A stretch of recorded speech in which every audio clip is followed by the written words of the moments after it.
Good afternoon, everyone. Researchers able to measure Earth's magnetic field in the instant destruction of Jerusalem 586 that lies right in the middle of the homeric minimum. Demagnetization experiments show it was an instant flux in our magnetic field of the Earth. And with this geomagnetic excursion picked up in the geologic record as well, right during a grand solar minimum, expected cooling effects, and rapid transition as we have now entered the new grand solar minimum. Perhaps we should be asking questions: how much is this South Magnetic Anomaly affecting northern parts of the hemisphere? This is as close as you can get to being almost an exact match in history and cycle. As Americans seek economic protection during a highly political pandemic and nationwide shutdown, Bank of America is shining a light on gold to grow to $3,000, while analysts are calling for silver to reach $30 this year.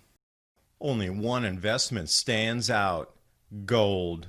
Patriot Gold Group has no fee for life IRAs, where your IRA or 401k can be in physical gold or silver.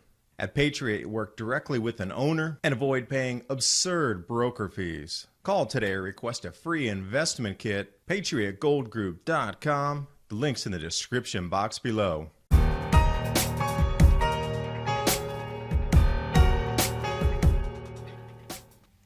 And we'll start right here, the homeric minimum. Approximately 2,800 to 2,500 years before present, or 800 to 600 BC. A lot of mythology, Babylonians, Greek, Old Testament at that time, era is where we are. The solar phenomenon associated with this was temperature drops, crop disruptions, and also a geomagnetic excursion called the Etruria Sterno. And this altered the climate in the homeric minimum. And if we're also looking for other clues about how it was so greatly affected the climate of our Earth that it actually made it into text as a warning to us in the future, glaciers formed on Mount Olympus. And it was possible Ezekiel's vision of God in the Old Testament were the incredible polar lights, which would have come further down than the Middle East, glowing red. But that is purely conjecture, fire flashing forth. Maybe it was plasma discharge and not aurora as we know it. But during this homeric minimum, the Etruria Sterno is the thing we want to focus on. This slight magnetic excursion, it seemed to be an instantaneous event. It was in and out. And peer-reviewed research also showing the changes in the declination, inclination of our magnetic field on the planet. And then to put it into a context of how these different cycles of a 3,600-year cycle, a 2,000-year cycle, a 400-year cycle all overlap, here you go. Great chart all the way from the last 12,000 years after the Younger Dryas period to today. You're looking right where it says Neoglacial at the bottom there, and you have the blue line in the box that says Homer.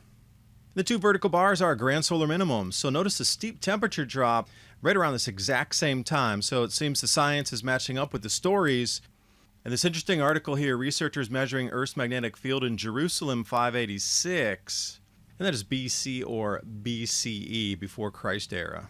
They were able to measure the Earth's magnetic field at a time when the city was destroyed by the Babylonians.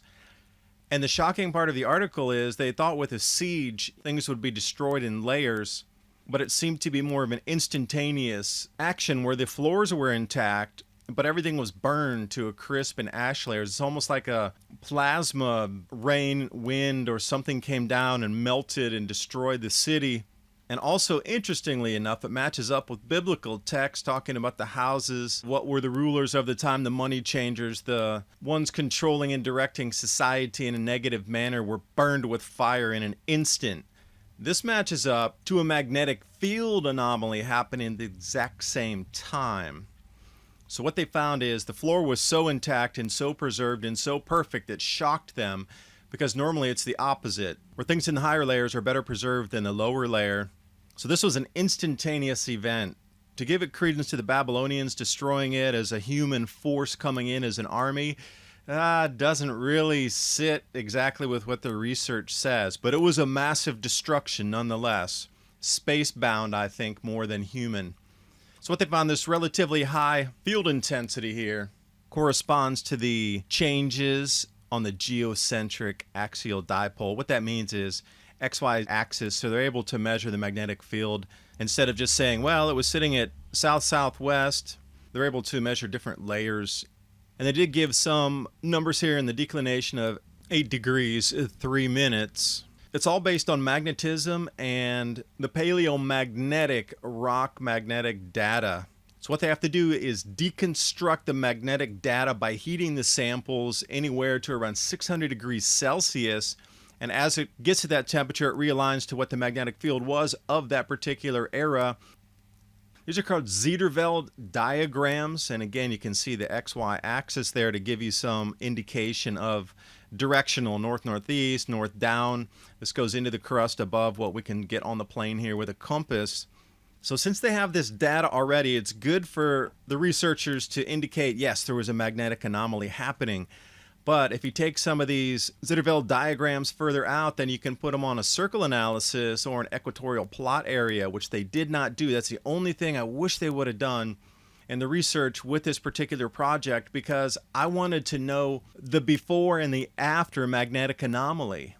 Okay, if it's 37 feet that direction, or it's this many degrees off of during this event, and then it snapped back, how far is it going to go out this time? See, this is the missing piece of information that would have set everything into a forecast moving into 2024 on how much we could expect our Earth's magnetic field to shift. And during that shift, whatever happens, it's a pretty much instantaneous event that sends widespread destruction. Plasma event, it's definitely not a giant solar flare, something like the Carrington event, but orders of magnitude higher, because that would have been a global signature in the rock soil. But this seems to be a more regionalized event.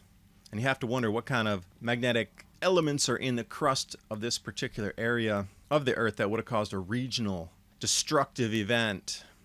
So that's a major thing that I need to get the takeaway from this, but I don't have the data analysis or software to run to see what they have here compared to what it is exactly today, to see what the difference would have been in that. So if we're going to be running into another one of these events, it's going to be an instantaneous cooling, and it dropped almost 4 degrees Fahrenheit during that time on the average global temperature, which means regionally there would have been areas that were far cooler. If it was an average of a 3.6 to 4 degree drop, that's huge globally. Agriculture affected for sure. That would explain famines, armies on the move looking for more resources during these times. Look at here at the Southern Magnetic Anomaly, nanoteslas. Here 2020 sticks out like a sore thumb, does it not? The anomaly well visible. So if this is starting to occur and split in two, at the exact same time that we're heading into this planetary geometry that matches up with this same type of magnetic anomalous event on a instantaneous destruction from 1500 years ago, we should be taking a closer look at this, because as this South Magnetic Anomaly splits in two, there must be some mechanism behind what happened in the northern hemisphere in Jerusalem at that time versus what we're seeing in the Southern Atlantic Anomaly. It's a closed-loop magnetic system on the planet. It's not just a single regional event. There's other things occurring across the planet that are going to be triggers for this as well. I encourage you to do more of your own research. I left all the links in the description box below. And this is history repeating, grand solar minimum, that is. You can join me over on Patreon/Adapt2030. Get a little more in-depth when I have a chance above what's here on YouTube. These changes are vast, they're real, they're inbound. The powers that be know this change is here, and this is the reason almost all the distraction is happening, for the ceremony of the change of the age and to keep the global populace uninformed of the real changes and why they're happening. Thanks for watching. Hope you got something out of the video, and I'll see you next time.